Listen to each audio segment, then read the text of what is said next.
So, where did I leave off? Let's keep this going and end this one. That if my son could hear it, what is it? My upcoming script. That we love him.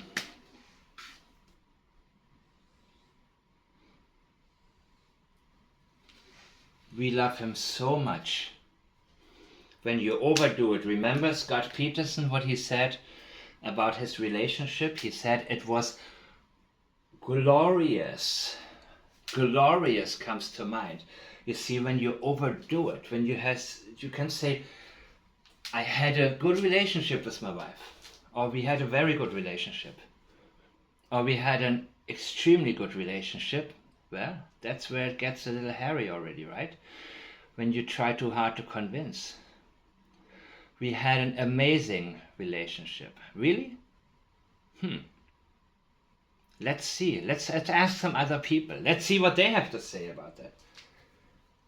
And I can guarantee you, the more amazing they talk, there'll be some kind of skeletons in the closet. There'll be something that they try to hide. Because reality is different. Reality is always, hey, people love each other.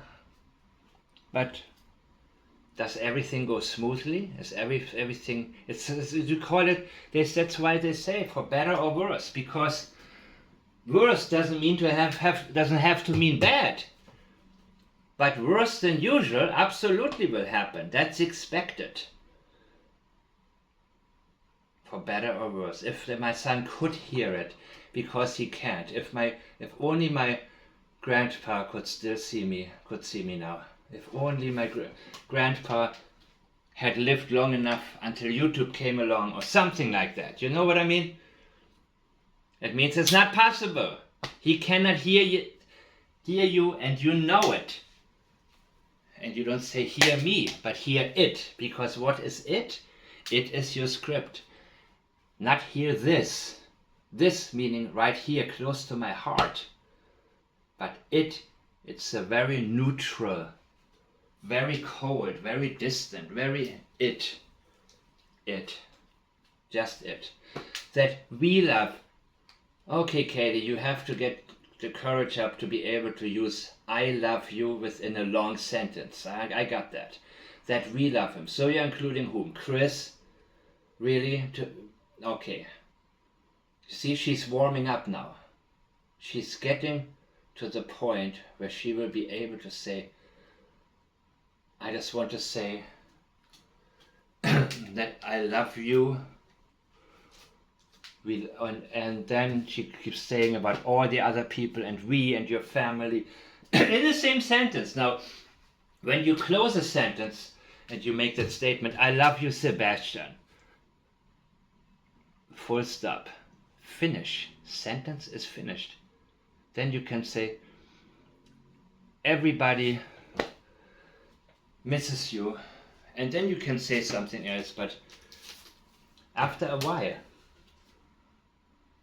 Because right now you are the mother, and the bond, the connection of mother and child is something that, well, the other sociopath I'm thinking about is Casey Anthony.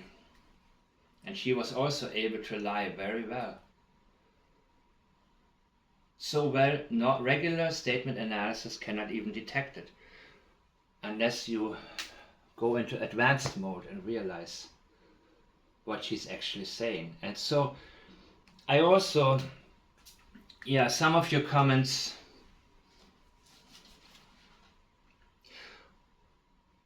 oh yeah, that if my son could hear it, she looks up. That's what one of you guys mentioned. She looks up.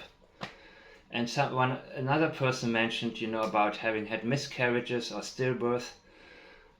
And she says, automatically when she talks about these events, she looks up to the sky. Or to heaven, as she believes it is. She looks up to heaven because that's where she believes her unborn children or miscarried, stillborn children are. She looks up to the sky because she knows where some people, or especially the lady that interviews, would believe Sebastian could be now if she knew what actually happened to him. That we love him so much and that we are going to keep searching, we're going to keep looking. That is the speech, people. I would also like to say that if my son could hear it, that we love him so much and that we are going to keep searching and we're going to keep looking. Remember the hunt for the most wanted? That's what they will tell you. We're going to, even if they don't have a clue, right? We're going to find him and we're going to bring him home. There is the feel-good crescendo again. We're going to bring him home. That's her message to you as if you needed it. So,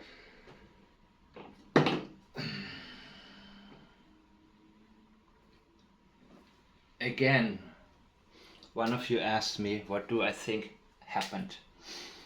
And at this point, my video, Who Caused Sebastian Rogers' Disappearance, is the one where I talk about what I already analyzed in writing on X at Firetown is my username.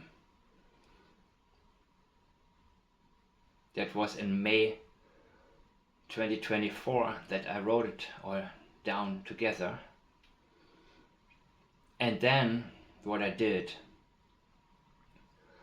I already knew about, I already had this analysis in my mind since March, but I wasn't on the case, and it wasn't until I realized that Katie Proudfoot fooled so many people who normally get things pretty right, but she fooled all of them. It wasn't until much later that people actually pointed the fingers at her, because in the beginning it was always at Chris, who is an abuser, who's a very terrible person, who's now basically living with the results, with the consequences of what he's actually done, which he doesn't like to. He doesn't think he deserves it. He doesn't think he did anything wrong. That's what his language indicates. And the reason I haven't written it down is because Katie is my priority. Katie is my person, the person of interest. Christopher, I will analyze when Katie, I have spent a ton of time on him, but only because Katie doesn't say much, and only because Katie is so extremely scripted. But now that I have something from her, I'm going to make sure that every single word, every every breath, everything that she says is going to be highlighted for you guys to see. Do you see now how this shows she knows he's no longer alive? None of what she says she means. And everything that she says they are going to do, they haven't even started doing. They haven't searched. She's talking about the flyers. You don't need to put up the flyers. I bet you flyers, I see people put up flyers all the time. In their own neighborhood, if they don't have time to go around everywhere. But in a case like this, I would say flyers are everywhere. I think so. So, in this first video, I talked about the start at 10 p.m. She replied, "Did you fall out of bed?" And she uses language that, again, goes right back to that. And Chris Proudfoot said also in an interview, "Is he on the other side of the bed?" Which I found quite curious. And I may include this in a later video.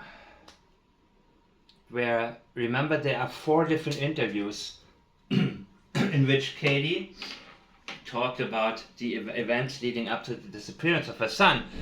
And it's all got something interestingly different. It's always interesting where she leaves something out, where she adds something later.